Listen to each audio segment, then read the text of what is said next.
Right, take 44 I think now. It's not going too well. Right, it's Saturday, 27th of October, about lunchtime. It's windy, it's sleeting, it's raining, it's sunny, it's doing everything outside. It's supposedly about 3 degrees outside and dropped from 18 degrees last weekend. So I've tried to find myself an indoor job, so I thought I'd come up here and do a bit of tinkering on the old girl. I did order some parts the other day that have turned up, genuine Mercedes parts. 2 cab mounts, because 2 of them have been done on the easy side, and the other 2 need replacing really. I've got to try and work out how to do it because it's right under the cab and a bit of a pain in the backside, which you can see why they haven't done it. Sender unit came the other day as well. I would have put that into the tank when I redid the tank, but I needed to get that baler into the back out of the field.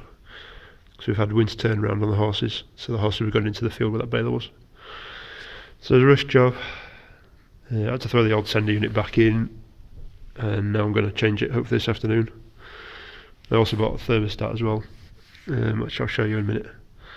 But I got these parts from Alex Price from Ingleton. So there you go, Alex. I'll give you some free advertising. But yeah, I got them through Alan, who's his parts man down there. They arrived. So the reason the bonnet side panels are off is because, as I say, I did that thermostat, which is in this housing here. There's 4 bolts to take off, and then one at the top of the radiator fan. Nice simple job to take out and replace.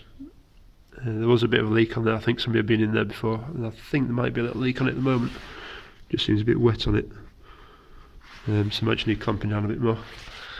Nice thing I didn't realise with this was that this top panel actually folds all the way over, just like the cab does. There's 2 hinges right in there, and all you do is take off the Jubilee clip off the exhaust and this rubber pipe that runs to the airbox, and then the whole thing folds over.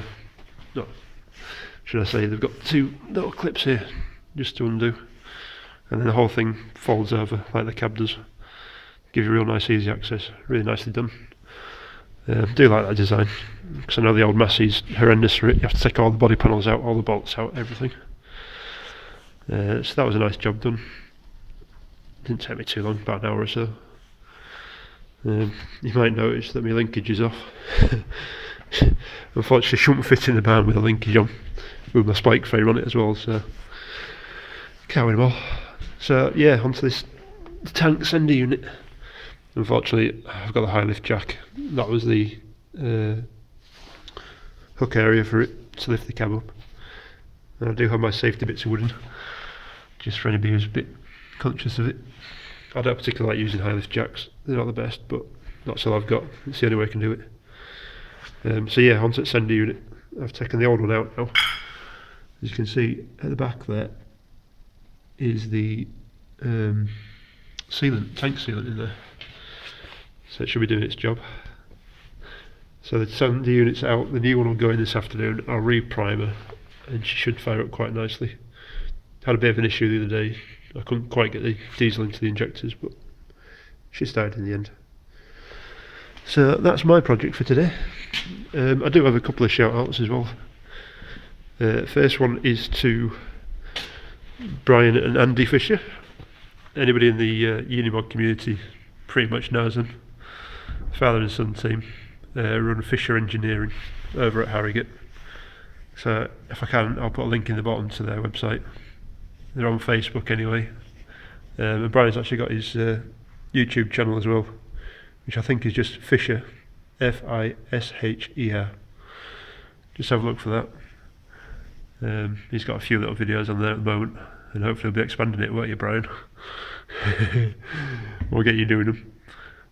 But you might see them popping onto my videos now and again, because they do come and help me out and save my backside quite a lot.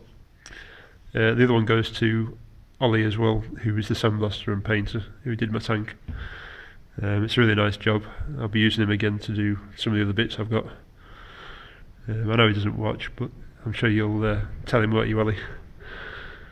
and I'll probably tell him anyway. I just had a bit of a shout out for him. So if you're anywhere near Pocklington / Hull, Ollie's your man to give a shout to if you want something sandblasting and painting.